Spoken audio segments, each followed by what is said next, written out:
ადამიანის თვითფასეულობა. ეს არის დღევანდელი თემა. ჩვენ ვისაუბრეთ იმაზე, რომ ადამიანის კეთილდღეობაში ძალიან დიდი როლია იმაში, თუ რამდენად აფასებს ადამიანი საკუთარ თავს, რამდენად საკმარისად კარგი პიროვნებაა საკუთარი თავისთვის და რა განსაზღვრავს აი ამ საკმარისად კარგობას ადამიანის შემთხვევაში, ამაზე ვისაუბრებთ. წინა შეხვედრაზე ვისაუბრეთ ეგოიზმზე და საკუთარი თავის მიმართ სიყვარულზე და აშკარა განსხვავება დავიჭირეთ ამ ორ მდგომარეობას შორის. და რა არის ეს განსხვავება? განსხვავება კი არის ის, რომ ადამიანი, რომელსაც საკუთარი თავის მიმართ სიყვარული აქვს, არასდროს დაარღვევს სხვა ადამიანის საზღვრებს იმ შემთხვევაში, თუ ის ადამიანი არ ემუქრება მას. ადამიანი, რომელსაც აქვს თავის მიმართ სიყვარული, სიამოვნებით ეხმარება სხვას, თუ კი ეს არაზიანებს მის პიროვნებას, მის ცხოვრების წესს, რიტმს და ასე შემდეგ. და ადამიანი, რომელსაც აქვს საკუთარი თავის მიმართ სიყვარული, არ გამოირჩევა ანგარებით, ის გულიდან მოქმედებს და გულიდან ურთიერთობს ადამიანებთან, რაც აბსოლუტურად განსხვავებულია იმ შემთხვევაში, როდესაც ჩვენ ეგოიზმთან გვაქვს საქმე. დღეს კი დაგვირდით, რომ ვისაუბრებდით იმაზე, თუ რა განსაზღვრავს ადამიანის თვითფასეულობას, რომელიც საბოლოოდ უკვე საძირკველს ქმნის საკუთარი თავის მიმართ სიყვარულის და ეს არის ორი უმნიშვნელოვანესი ფაქტორი: შინაგანი ფაქტორები და გარეგანი ფაქტორები. შინაგანი ფაქტორები, რა თქმა უნდა, სათავეს იღებენ ბავშვობიდან, როდესაც ვიზრდებით, რა უკავშირს გვაძლევენ მშობლები და მნიშვნელოვანი ზრდასრულები ცხოვრების ყველა ეტაპზე. რამდენად უპირობოდ ვიღებთ მათგან სიყვარულს და ხომ არ არის გარკვეული წესები, პირობები, მოთხოვნები იმისთვის, რომ ჩვენ მივიღოთ სიყვარული. იმ შემთხვევაში, თუ ადამიანი იზრდება უპირობო სიყვარულის გარემოში, რაც სამწუხაროდ ჩვენი წინაპრების და ჩვენი წარსულის შემთხვევაში აქტუალური არ იყო და მხოლოდ დღეს დაიწყეს ამაზე საუბარი, საკმაოდ ნეგატიურ შედეგს ვიღებთ. რას ნიშნავს ეს? ეს იმას ნიშნავს, რომ თუ კი მე ვაკეთებ რაღაცას კარგს, მხოლოდ ამისთვის შემიძლია, რომ მივიღო სიყვარული, მხოლოდ ამისთვის შეიძლება მივიღო შექება და მოწონება და უბრალოდ პიროვნება მე არაფერს წარმოვადგენ მანამ, სანამ არ ვიქნები სასარგებლო სხვებისთვის. შესაბამისად, პირველი ფაქტორი, რომელიც შინაგან ფაქტორებში უმნიშვნელოვანეს ადგილს იკავებს, ეს არის რამდენად მაქვს მე პირობები იმისთვის, რომ ვიყო კარგი ადამიანი. მე უნდა შევესაბამებოდე გარკვეულ წესებს, რომელსაც მიწესებს ჩემთვის მნიშვნელოვანი გარემო, თუ მე უკვე მნიშვნელოვანი ვარ გარემოსთვის და უბრალოდ შემიძლია გარკვეული ქმედებებით გამოვხატო ჩემი თავი. მეორე, ეს არის ჩემი პირადი მიღწევები. ყველას გვაქვს მიღწევები, ჩვენ ყველამ ვისწავლეთ საუბარი, სიარული, დავამთავრეთ სკოლა და დარწმუნებული ვარ, ბევრი პატარა მიღწევა ყველას გვაქვს, მაგრამ როგორ იღებდნენ ჩვენს მიღწევას ბავშვობაში? აუფასურებდნენ თუ პირიქით? და რა იყო ამ შემთხვევაში ჩვენი რეაგირება ამ ყველაფერზე? ანუ ჩვენ თვითონ რამდენად ვაფასებთ ჩვენს მიღწევებს. ძალიან ხშირად ხვდები ჩემს კაბინეტში ადამიანებს, რომლებიც ობიექტურად წარმატებულები არიან, თუმცა სუბიექტურად აუფასურებენ საკუთარ მიღწევებს და ამბობენ, გამიმართლა, ან ასე მოხდა, სინამდვილეში კი ძალიან ბევრი გააკეთეს იმისთვის, რომ წარმატება ქონოდათ. თუმცა დღეს თვლიან, რომ არაფერი გაუკეთებიათ. აი ეს ერთგვარი გაუფასურება რატომღაც კარგ ტონად ითვლებოდა ჩვენს ბავშვობაში და გვასწავლიდნენ, რომ არ უნდა ამაყობდე შენი მიღწევებით. პირიქით, ეს ჩვეულებრივი ამბავია, აი უნდა აუცილებლად გაუსვა ხაზი ყველა შენ ნეგატიურ მხარეს და ამაზე ილაპარაკო და იფიქრო ბევრი. თუმცა, თუ კი ჩვენ არ ვიზეიმებთ წარმატებებს, ჩვენს ორგანიზმში არ მოხდება ის სასიამოვნო რეაქციები, რომელიც სამომავლოდ მოგვცემენ ახალი მიღწევებისკენ სწრაფვის ენერგიას. შესაბამისად, უმნიშვნელოვანესი მომენტი შინაგან ფაქტორებში, რომელიც თვითღირებულებას განსაზღვრავს, ეს არის უნარი ვიზეიმო საკუთარი წარმატებები. ნახეთ, ჩვენ ყოველდღიურად გვაქვს უამრავი ამოცანა გასაკეთებელი და ეს არ არის რაღაც გლობალური ცხოვრებისეული ამოცანები. ეს შეიძლება იყოს რამდენიმე საქმე, რომელიც მინდა რომ მოვასწრო და იმ შემთხვევაში თუ მოვასწარი, უკვე ძალიან კარგია და შემიძლია წავახალისო საკუთარი თავი ამისთვის და გავაკეთო რაღაცა ისეთი, რაც იქნება ერთგვარი ზეიმობა ჩემი წარმატების. ამ ზეიმობის დროს ჩემს ორგანიზმში გამოიყოფა ძალიან სასიამოვნო განცდის მომტანი ნივთიერებები, დოფამინი, რომელიც მემაძლევს განცდას, რომ მე წარმატებული, კარგი, ძვირფასი, ფასეული ადამიანი ვარ საკუთარი თავისთვის და ხვალ, როდესაც ახალი ამოცანების სია მექნება, აი ეს განცდა მომცემს დამატებით ენერგიას იმისთვის, რომ ახალი ამოცანები გადაუჭრა და ახალი მიღწევები მქონდეს. შესაბამისად, მეორე ფაქტორი ეს არის უნარი, ვიზეიმო, ჩემი წარმატებები. მესამე ეს არის დამოკიდებულება საკუთარი თავის მიმართ. აი ახლავე ან მოგვიანებით ლაივის შემდეგ აიღეთ ფურცელი და ჩამოწერეთ მე 10 ჯერ დაწერეთ მე და მიუწერეთ ზეცართავის სახელები. როგორი ვარ მე და დააკვირდით რას დაწერთ, როგორ სიტყვებს ჩამოთვლით. ძალიან მნიშვნელოვანი და ძალიან ყურადსაღებია ის ნეგატიური სიტყვები, ნეგატიური შეფასებები, რომელიც შეიძლება აღმოაჩინოთ საკუთარ მსჯელობაში, საკუთარ თავზე. ეს არის ის, რაც ოდესღაც გაიგეთ სამყაროდან. ეს შეიძლება იყოს სკოლის პერიოდი, ან უფრო ადრეული ბავშვობა, როდესაც მშობელი, გაბრაზებული, ან არ ვიცი გიზი სხვა მიზეზით ამბობდა, რომ იცი რა, სულელი ხარ, შტერი ხარ, არა ხარ კარგი ადამიანი, ბოროტი ხარ და ეს ერთგვარი ჰიპნოზის სახით მოქმედებდა. რატომ? იმიტომ რომ რაც უფრო პატარები ვართ, მით უფრო სუსტია ჩვენი ფილტრი, რომელიც გვეხმარება იმაში, რომ რაღაცა სხვა ადამიანის აზრები გვერდზე გადავდოთ და ეჭვი შევიდანოთ მათში. შესაბამისად, რაც უფრო პატარა ადამიანი, მით უფრო უპირობოდ იღებს ის მშობლებისგან და სხვა ადამიანებისგან გზავნილებს. შესაბამისად, ეს გზავნილები, როგორც პროგრამები, როგორც მესიჯები, როგორც წყევლა თუ გინდათ იმ შემთხვევაში თუ ნეგატიურია, ილექება ჩვენს ქვეცნობიერში და აი ესეთი შენელებული მექანიზმის ბომბის როლს თამაშობს. რატომ? იმიტომ რომ სიტუაციაში, სადაც მე მჭირდება თვით შეფასება, მან დაარსებული ნეგატიური ფრაზები, ნეგატიური რწმენა წარმოდგენები საკუთარი თავის შესახებ იჩენს თავს და არ გვაძლევს საშუალებას მივაღწიოთ წარმატებას. შესაბამისად, იმ შემთხვევაში თუ აღმოაჩინეთ აი ამ სავარჯიშოს დროს ნეგატიური სიტყვები, აუცილებლად შეცვალეთ ისინი პოზიტიურით, შეიტანეთ მათში ეჭვი, დაფიქრდით რატომ, როდის, რა სიტუაციაში მიიღეთ ეს როგორც ჭეშმარიტება და აუცილებლად უთხარით საკუთარ თავს ხმამაღლა. მე ვარ კარგი, მე ვარ წარმატებული, მე ვარ ჭკვიანი, მე ვარ თავდაჯერებული. ანუ შეცვალეთ ის ფრაზა პოზიტიური სიტყვით, პოზიტიური ზეცართავით, რომელსაც არ ექნება წინ არ. მაგალითად, მე არ ვარ სულელი, არ იმუშავებს, მე ჭკვიანი ვარ, იმუშავებს. შესაბამისად, დაიწყეთ მუშაობა საკუთარ ნეგატიურ რწმენა წარმოდგენებზე საკუთარი თავის შესახებ.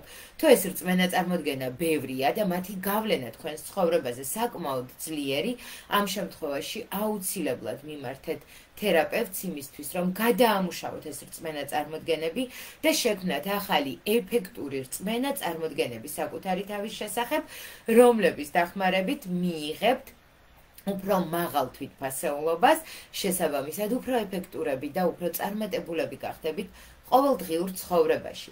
შემდეგი პუნქტი ეს არის ემოციური მდგრადობა და ამასაც ბავშვობაში ვსწავლობთ. რამდენად შემიძლია მე გაუძლო იმ ყოველდღიურ გამოწვევებს, იმ ყოველდღიურ ემოციურ ქარიშხლებს, რომელიც ჩემს ცხოვრებაში ხდება. და დღესდღეობით ჩვენ ძალიან არასტაბილურ გარემოში ვცხოვრობთ, ჩვენი ქვეყნის და მსოფლიოს ფარგლებში. ეს ერთგვარი ესეთი ზოგადი სტრესორია, ამას ემატება ჩვენი პირადი სტრესორები და საერთო ჯამში ჩვენი სტრესმედეგობა დამოკიდებულია იმაზე, თუ რამდენად მაქვს მე უნარი მოვინელო ის სიტუაციები, რომელიც ხდება ჩემს ცხოვრებაში და შევინარჩუნო საკუთარი თავის ფასეულობა არ დავნებდე და არ ვთქვა რომ კი აი ესეთი ამბები ხდება ჩემს ცხოვრებაში, ჩემს ქვეყანაში და მეც ალბათ არ ვარ კარგი ადამიანი, ან მე ვიმსახურებ ასეთ რეალობას, ან არ ვიმსახურებ უკეთეს რეალობას. ასეთი სიტუაციები ხდება და მე ვარ მე, რაც არ უნდა იყოს, მე ვიპოვი გზას, როგორ გავუმკლავდე სიტუაციას. ნახეთ, როგორი განსხვავებული ფრაზაა. დაფიქრდით ამაზე და დაფიქრდით რამდენად ემოციურად მედეგი ხართ. თუ კი გრძნობთ, რომ არ გაქვთ ემოციური მედეგობა, ამაზე შემდგომ ლაივებში ვისაუბრებთ ჩვენს ციკლში ფსიქოლოგია ცხოვრებისთვის, თავისუფლების გასაღები. ამისთვის აუცილებლად გამოიწერეთ ფსიქოთერაპიისა და პიროვნული ზრდის ცენტრის სტიმული და დაელოდეთ ყოველ ოთხშაბათს 11 საათზე ჩვენს ლაივ ჩართვას. შემდეგი ფაქტორები ეს არის გარეგანი ფაქტორები და პირველი უკვე დავიწყე პრინციპში ამ ფაქტორზე საუბარი. ეს არის გარემო, როგორ გარემოში ვცხოვრობ. გარემო შეიძლება იყოს მკვებავი, რესურსული, მხარდამჭერი, ან პირიქით შეიძლება იყოს ძალიან ნეგატიური, მაკრიტიკებელი, მომთხოვნი და ამ გარემოზე საზოგადოების აზრზე დამოკიდებულია ხოლმე ის თუ როგორ შეგვიძლია ჩვენ დავაფასოთ და შევაფასოთ საკუთარი თავი, საკუთარი ეფექტურობა, საკუთარი შესაძლებლობები და იმ შემთხვევაში თუ გრძნობთ რომ გარემოს დიდი გავლენა აქვს თქვენზე, ორი ვარიანტია, ან თქვენი პირადი საზღვრებია გასაძლიერებელი, ან თუ გარემო ზედმეტად ტოქსიკურია, ამ შემთხვევაში სასურველია გარემოს შეცვლა. ხომ არ შეგიძლიათ შეცვალოთ გარემო, თუ შეგიძლიათ, როგორ იმოქმედებს ეს ცვლილება თქვენს ყოველდღიურ ცხოვრებაზე და თქვენს ეფექტურობაზე. დაფიქრდით ამაზე. და შემდეგი პუნქტი, რომელიც ასევე ძალიან მნიშვნელოვანია, ეს არის შედარება, სოციალური შედარება. როდესაც არსებობს სოციუმში გარკვეული სტანდარტი, არსებობს ვიღაცა ესეთი წარმატებული, ეფექტური, კარგი და უნდა შეესაბამებოდე, ან უნდა ჯობნიდე იმ ვიღაცას. და თუ არ შეესაბამები და არ ჯობნი, ამ შემთხვევაში უკვე აღარ ხარ ფასეული. რამდენად რეალურია ეს? ჩვენ ყველანი უნიკალურები ვართ და შეუძლებელია ვადარებდეთ ერთმანეთს თავს და რაღაცნაირად ვჯობნიდეთ, ან ვიყოთ უფრო სუსტები, ან უფრო ძლიერები. ეს ფაქტობრივად ფიასკოს დასაწყისია, რადგან როგორც კი ვიწყებთ შედარებას საკუთარი თავის სხვებთან, ჩვენ ვკარგავთ საკუთარ რესურსებთან და საკუთარ უნიკალურობასთან წვდომას, რომელიც აუცილებლად მიგვიყვანს წარმატებასთან, აუცილებლად მოგცემს ფასეულობის განცდას, რადგან უნიკალური ადამიანი უკვე ფასეულია თავისი უნიკალურობით. დაფიქრდით ამაზე და დაფიქრდით რა უნიკალური თვისებები, რა უნიკალური თვისებები და მდგომარეობები გაქვთ თქვენ იმისთვის, რომ იყოთ წარმატებული და ბედნიერი ადამიანი. შემდეგი პუნქტი. ეს არის რა პასუხს ვიღებთ გარემოდან ჩვენს ქმედებებზე. არის თუ არა ჩვენი წარმატებები დანახული გარემოში, აღნიშნული გარემოში. თუ არის ძალიან კარგი, ეს კიდევ ერთი პლუსია გარემოს მიმართ, თუმცა იმ შემთხვევაში თუ გარემო ცდილობს თქვენი წარმატებების გაუფასურებას, თუ გარემო ცდილობს თქვენი წარმატებების გაკრიტიკებას, ამ შემთხვევაში დაფიქრდით ისევ და ისევ გარემოზე, რატომ ხართ ამ გარემოში? ვინ არიან ის ადამიანები, რომლებიც გაკრიტიკებენ? თვითონ რამდენად წარმატებულები და ეფექტურები არიან? მერწმუნეთ, წარმატებული ადამიანი არასდროს გააკრიტიკებს სხვას, წარმატებული ადამიანი არასდროს შეგადარებთ ვიღაცას და არასდროს შეგედრებათ. რატომ? იმიტომ რომ მან ზუსტად იცის, რომ ყველანი უნიკალურები ვართ. აქედან გამომდინარე, ეს არის ის სამი ფაქტორი, რომელიც გარემოში არსებობს და ქმნის ჩვენს თვით ფასეულობას. ახლა კი ვისაუბროთ იმაზე, თუ რა ძირითადი ნაბიჯები შეიძლება გადავდგათ იმისთვის, რომ ავწიოთ, ავამაღლოთ ჩვენი თვით ფასეულობა და პირველი ნაბიჯი ეს არის საკუთარი შინაგანი ხმის, შინაგანი კრიტიკოსის შეფასება და შინაგანი კრიტიკოსის გაშვება შვებულებაში დასასვენებლად მადლიერებით, იმიტომ რომ ის ოდესღაც ძალიან მნიშვნელოვან როლს თამაშობდა ჩვენთვის. მაშინ, როდესაც სხვები გვაკრიტიკებდნენ, მაშინ, როდესაც სხვები ჩვენგან ძალიან ბევრს ითხოვდნენ, ჩვენ ვისწავლეთ წინასწარ იმის გათვლა თუ რა იქნება ნეგატიურად შეფასებული და შემდგომ ამ ყველაფრის საკუთარი თავისთვის გამეორება დავიწყეთ და ზუსტად ეს არის შინაგანი კრიტიკოსის ფუნქცია. თუმცა დღეს შინაგანი კრიტიკოსი უფრო ზღუდავს ადამიანს, ვიდრე ეხმარება, ხომ? რადგან ჩვენ აღარ ვართ ბავშვები და ჩვენ შეგვიძლია საკუთარ ქცევაზე, საკუთარ რეაგირებაზე თავად ვაგოთ პასუხი. აქედან გამომდინარე, შინაგან კრიტიკოსს, რომელსაც აქვს ძალიან ბევრი შეფასება ჩვენი ქცევის და ქმედებების, შეგვიძლია უთხრათ მადლობა იმისთვის, რომ არსებობდა იმისთვის, რომ ამ ყველაფერს აკეთებდა და მივცეთ ახალი ფუნქცია, მივცეთ ზეიმობის ფუნქცია, მივცეთ ფუნქცია იმის, რომ აღნიშნოს და აღწეროს ყველა ჩვენი წარმატებული სვლა და ნაბიჯი. ეს აუცილებლად აამაღლებს ჩვენს თვითფასეულობას. შემდეგი პუნქტი. ვისწავლოთ საკუთარი მიღწევების დაფასება.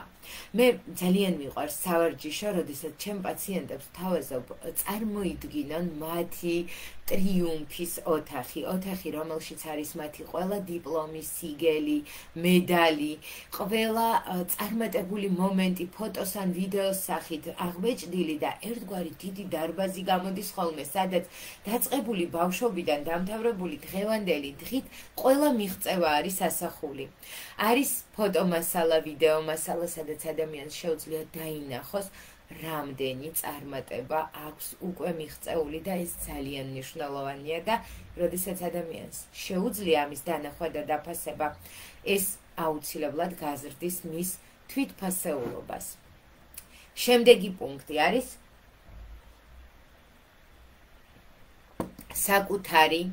საკუთარი პოზიტიური მხარეების დანახვა და შეფასების, შედარების შეწყვეტა. როგორც კი მე ვიწყებ საკუთარი თავის, საკუთარ თავთან შედარებას და ვპოულობ იმ ახალ წახნაგებს ჩემს პიროვნებაში, ჩემს ახალ რესურსებს, ახალ შესაძლებლობებს, რომელიც მანამდე არ მქონდა, მე ვხვდები, რომ ფასეული ვარ. გაიხსენეთ საკუთარი თავი 1 წლის წინ, 2 წლის წინ, 5 წლის წინ და აღმოაჩენთ, რომ იცვლებით და ვითარდებით. ამ ცვლილებაში შეიძლება რაღაცა გემატებათ, ან პირიქით გაკლდებათ. დაინახეთ თქვენი ფასეული ნაწილები და გაამახვილეთ მათზე ყურადღება. აღმოაჩინეთ, რამდენად უნიკალური და რამდენად ფასეული ადამიანი ხართ. შემდეგი პუნქტი. შევცვალოთ გარემო. შევქმნათ ჩვენს ირგვლივ ისეთი სოციუმი, რომელშიც გვაფასებენ და რომელშიც ხედავენ ჩვენს უნიკალურ მეს. ამ შემთხვევაში ის სოციალური ფაქტორები იქნება მაქსიმალურად რესურსული და ჩვენ შევძლებთ განვითარებას და რა თქმა უნდა, ჩვენც გავხდებით ამ სოციუმისთვის ასეთი სოციუმი და ეს ძალიან მნიშვნელოვანია. შესაბამისად, შექმენით რესურსული გარემო და იღავით ასეთი გარემო სხვა ადამიანებისთვის. შემდეგი პუნქტი, ვისწავლოთ უარის თქმა. უარის თქმა ძალიან მნიშვნელოვანია და თუკი ჩვენ შეგვიძლია ვთქვათ, არა იქ, სადაც ხვდებით, რომ ჩვენს პიროვნებას, ჩვენს რესურსებს, ჩვენს გარკვეულ უნარებს იყენებენ, ან შეურაცხყოფას აყენებენ და ჩვენ ამაზე ვამბობთ უარს, ჩვენ ერთგვარ საზღვრებს ვაწესებთ, ამ შემთხვევაში გავლენა სოციუმის ჩვენს პიროვნებაზე და ჩვენს ფასეულობაზე, რა თქმა უნდა, მცირდება და ეს კიდევ უფრო ზრდის ჩვენს თვითფასეულობას. და ბოლო პუნქტი, ეს არის უბრალოდ ვაღიაროთ საკუთარ თავთან, რომ უკვე ფასეულები ვართ. უკვე მნიშვნელოვანია ჩვენი არსებობა. ის რომ ვართ, ძალიან კარგია. და ის როგორებიც ვართ, ესეც ძალიან კარგია და ერთადერთი რაც შეგვიძლია გავუკეთოთ საკუთარ თავს და სამყაროს, კიდევ უფრო გავაუმჯობესოთ ჩვენი გარკვეული თვისებები. ასე რომ იმუშავეთ საკუთარ თავზე, იზრუნეთ სხვებზე, ისე რომ არ დაზარალდეთ თავად. გახსოვდეთ, რომ მე ოკეი არის თქვენი კეთილდღეობის ერთ-ერთი უმნიშვნელოვანესი პუნქტი და ამ პუნქტის შექმნა დღეს, როდესაც უკვე ზრდასრულები ხართ, არის თქვენი პასუხისმგებლობა. შესაძლებელია ცხოვრობდით ისეთ ბავშვობაში, ისეთ გარემოში, სადაც თქვენი ფასეულობა მუდმივად ეჭვის ქვეშ იყო. თუმცა დღეს ზრდასრულები ხართ და შეგიძლიათ აიღოთ პასუხისმგებლობა საკუთარ თავზე და ცხოვრებაზე. ვფიქრობ, რომ ამაზე უკეთესი არაფერი არსებობს დედამიწის ზურგზე. შესაბამისად, აიღეთ პასუხისმგებლობა თქვენს კეთილდღეობაზე და იარეთ წინ ღიმილით და გამართულებით. ჩვენ კი შემდეგ 4 შაბათს შევხვდებით 11 საათზე ფსიქოთერაპიისა და პიროვნული ზრდის ცენტრის სტიმულის ლაივში.